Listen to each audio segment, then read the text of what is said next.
Good morning, everybody. It is really great to be here to be able to share with you and to let you know that we're doing well.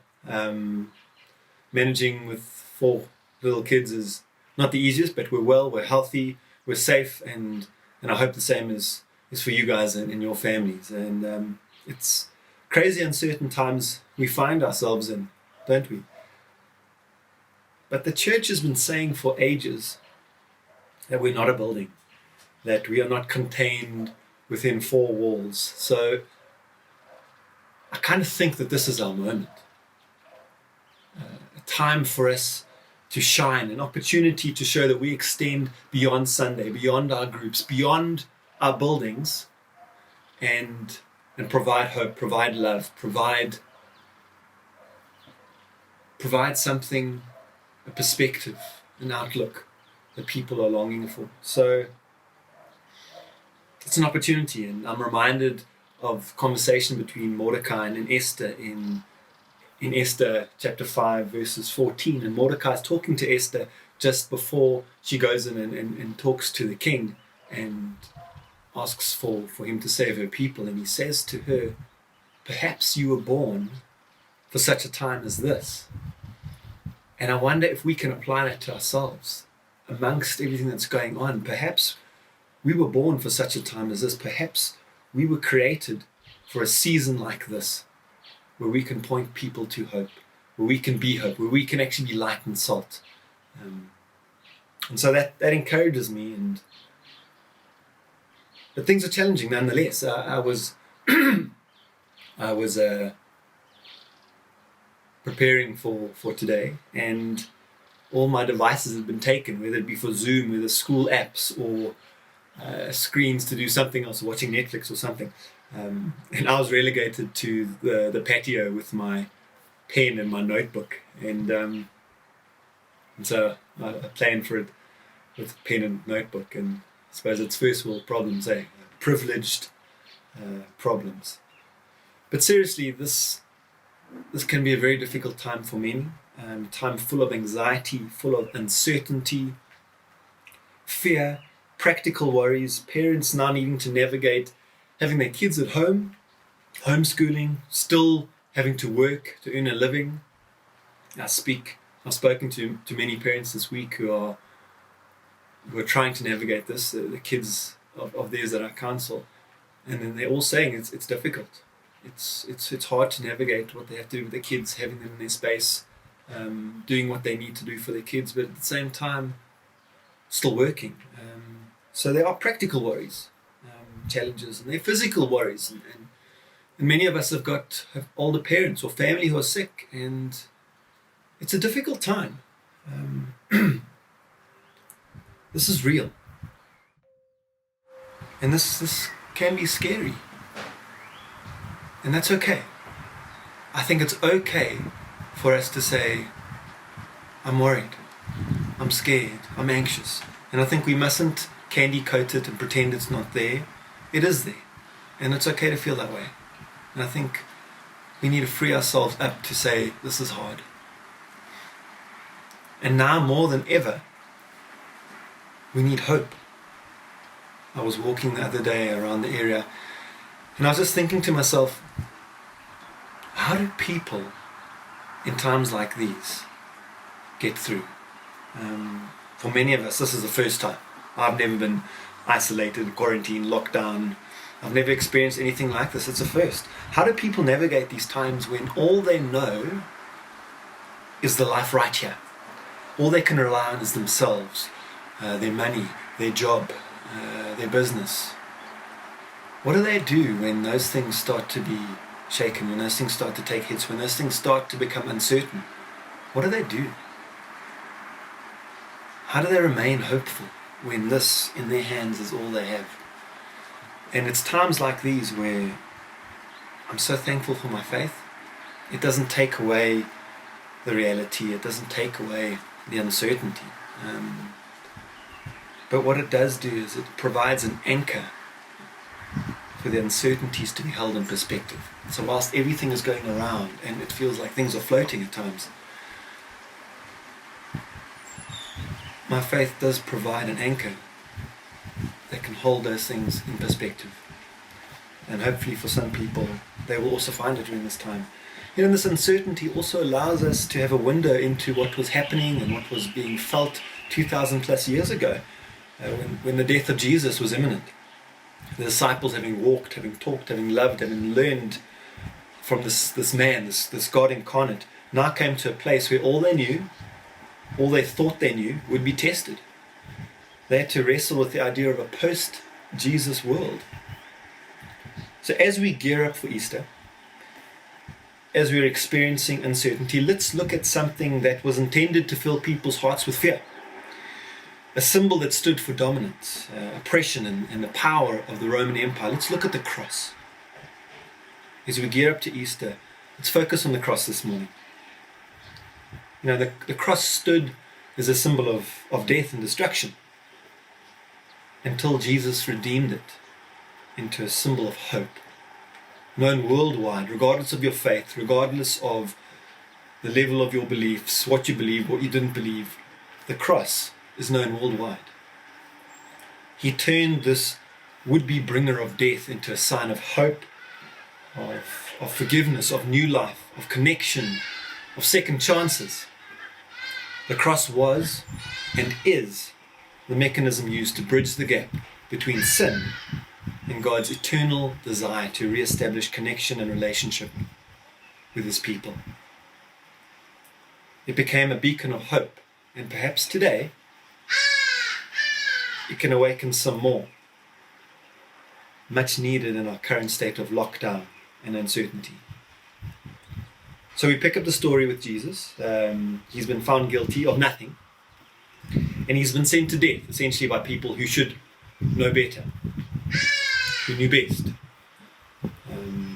In Luke 23 verses 13 to 16, we have this interaction with Pilate and the crowd, and we read in verse 13, Pilate called together the chief priests, the rulers, and the people, and said to them, "You brought me this man as one who was inciting people to rebellion. And I've examined him in your presence, and I've found no basis for the charges against him. And neither has Herod." So here's Herod engaging with the people and saying, guys, there's no basis to your charges. I'm not finding him not guilty. There's absolutely no basis to the charges that you're making against him. And the people pushed against Herod.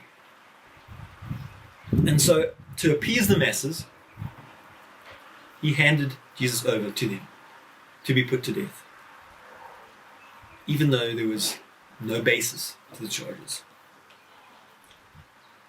So we can find the story of Jesus going from being handed over essentially to his death and thereafter in Luke 23 verses 26 to 49. And we'll read through some of it. We won't go through the whole thing, but read it. Luke 23 verses 26 to 49. And it starts with, "But with loud shouts they insistently demanded that he be crucified, and their shouts prevailed. So Pilate handed over Jesus to the crowds. As at verse 26, as the soldiers led him away, they seized Simon from Cyrene, who was on his way in from the country, and put the cross on him and made him carry it behind Jesus."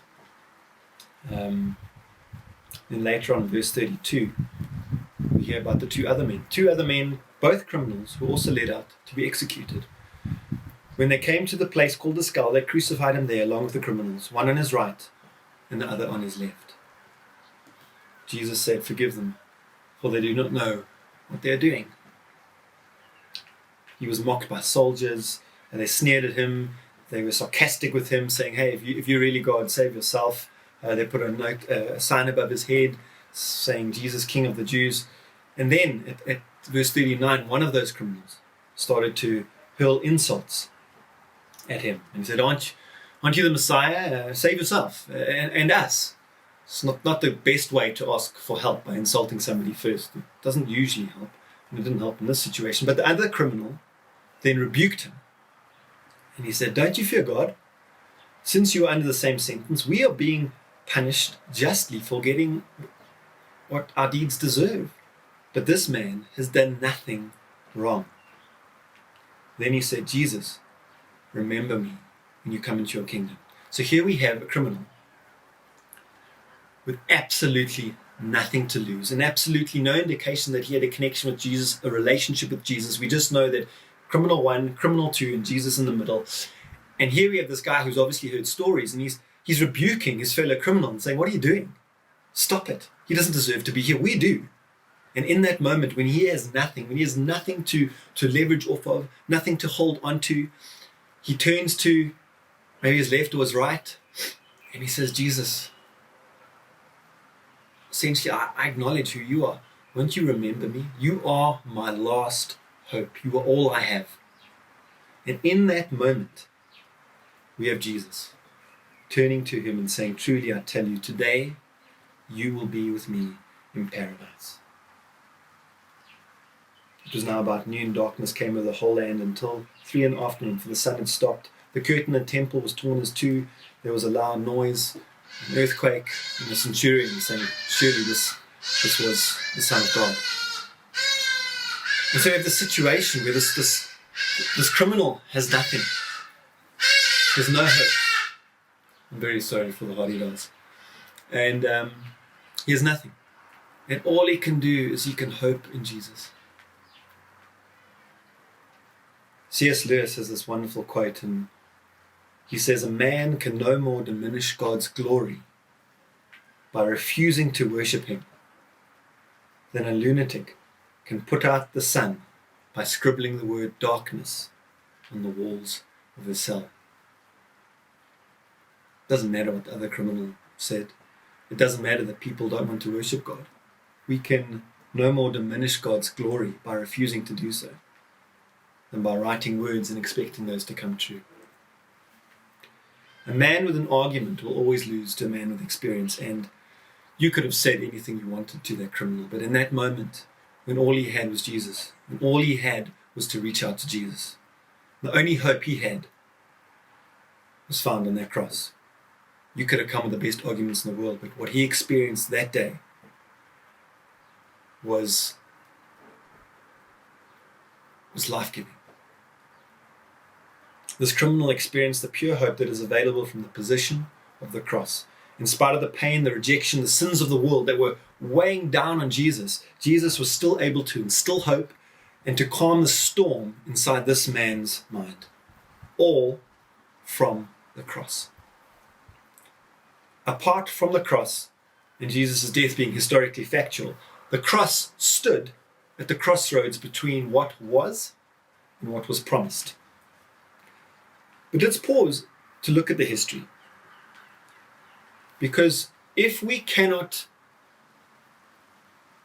make sure that this actually happened, that he existed and he died, what happens post-cross, going into Easter, his resurrection and thereafter, those things start to unravel. So it's so important that we tie down that this actually happened. And people have given 4 sort of scenarios into what actually happened around this time, and in terms of Jesus being real or him existing or actually dying. The first one was that he was a liar and a deceiver. The second option was that Jesus was insane, mentally ill, or a lunatic. The third one was that he was a legend fabricated by his disciples. And then we get to the fourth option, and that is that he was and is exactly who he claimed to be. So let's look at that first one. He was a liar and a deceiver. And you will find that even amongst the most fanatical of atheists, Jesus' ethical teachings are the highest mankind has ever received. And his personal moral character was above reproach. Even his enemies couldn't convict him. He wasn't found not guilty. There was no evidence to sustain what they were charging him with. His enemies couldn't even convict him. How could someone with such a high moral character lie or deceive him? There was no evidence that Jesus did not think that he was telling the truth. Even on trial, he acted with the same integrity that he had showed whilst he was walking on the streets amongst the people. And a lie of this size would usually come with some form of psychotic behavior, and there was no appearance that he was psychologically imbalanced or abnormal. If you do some research, you will also note that some of the most well-known Roman and Jewish historians have agreed that Jesus lived and he died. And those are people who would have absolutely nothing to gain from confirming his existence and his death on the cross. So the idea that he was a liar and a deceiver, it doesn't really hold water. The second one was he was insane, mentally ill, or a lunatic. And if we look at his teachings and the blueprint for successful living, optimum mental health, how he engaged with people, how he loved on people, how he was able to see through situations, how he was able to put together logical arguments, how he was able to speak life that cut through people. That's not something a sane person, a lunatic could do, an insane person.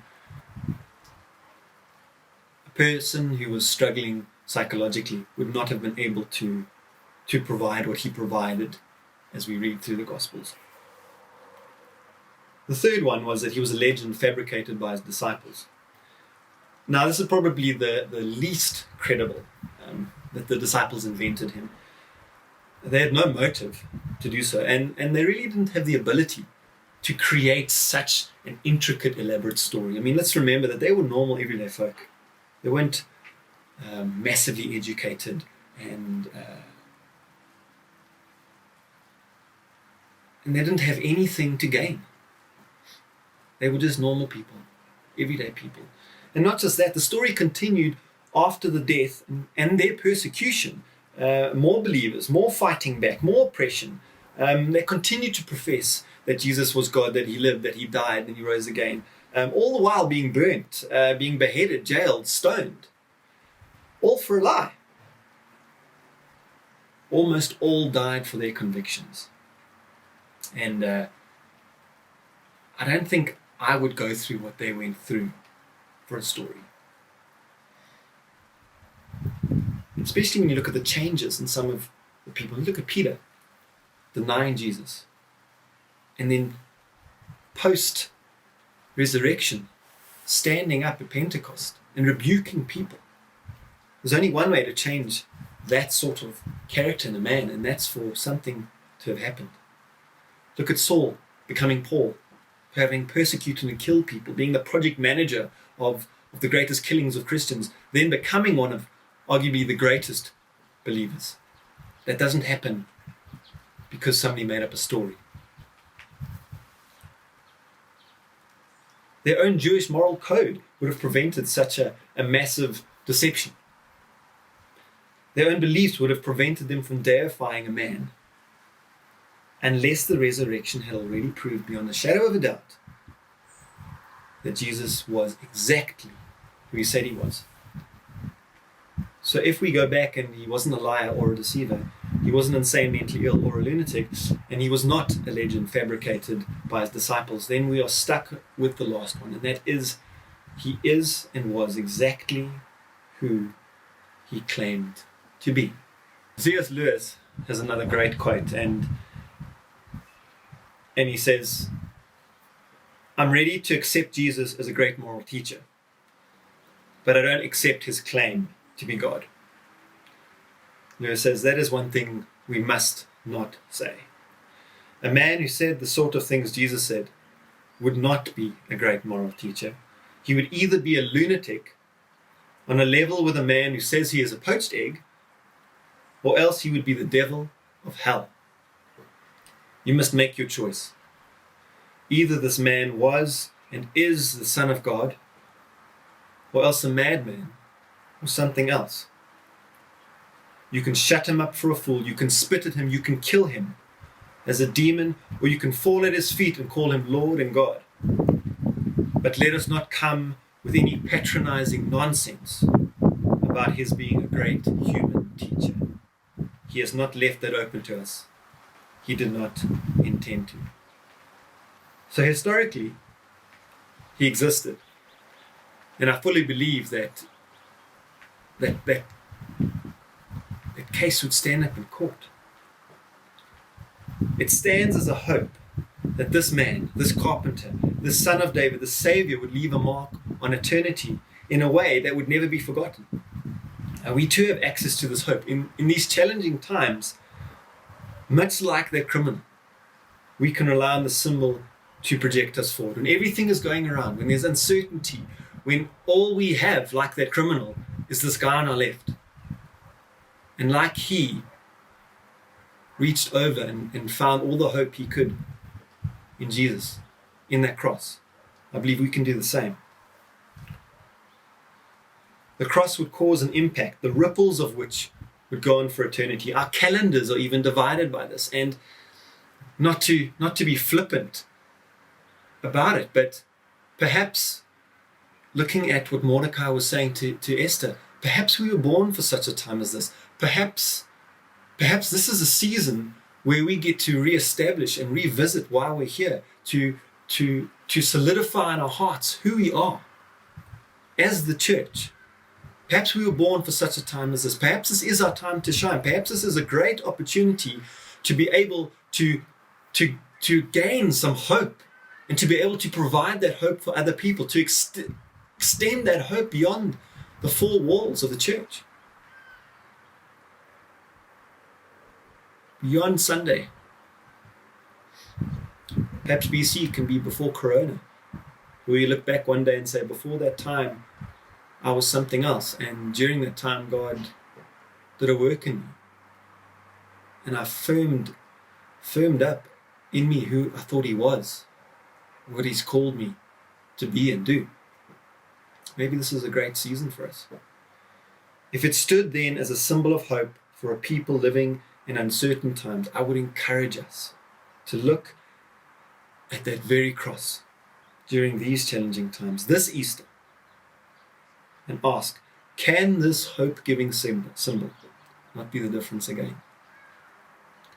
Can it not remind us that in spite of uncertainty, there remains a chance, a very real possibility that we too can look forward to paradise and hope for the sun to rise once more? Can we not have hope in that cross as that criminal did, as those disciples did, to project us forward beyond this time? Can we not take that cross and use it as something of an anchor against which all the things that are floating just can be seen in perspective, can be held in balance? So I want to encourage you this morning to look at the cross, to take courage, and to let hope arise in you. Not to forget the challenges that are going on, not to pretend they don't exist. If you cry, cry. I believe God is crying with us. If you're mourning, God will mourn with you. But let the hope that the cross gives us start to arise inside of you. So Father, I just want to pray for everybody listening this morning. I want to thank you for the cross. I want to thank you for what it meant back then. I want to thank you that we can rely on it right now. I want to thank you that it can project us forward. It can remind us that this is not all we have. It can remind us that you conquered death, that you are above this. And I want to pray for that hope to rise up inside of us. Lord, I want to pray for your people. I want to pray for people right now who are struggling, who are dealing with anxiety, who are fearful. For people who are physically ill, who are mentally ill, emotionally struggling. I want to pray, Lord, that you would comfort them.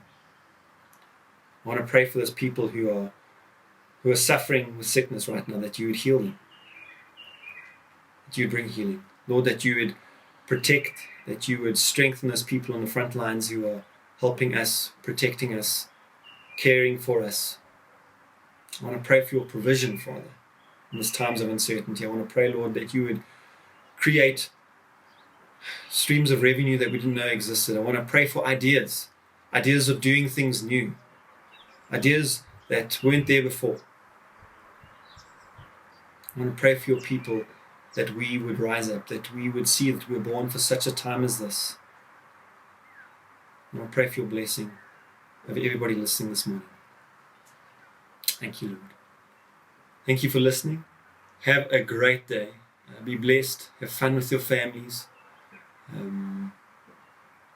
Play this arms sphere.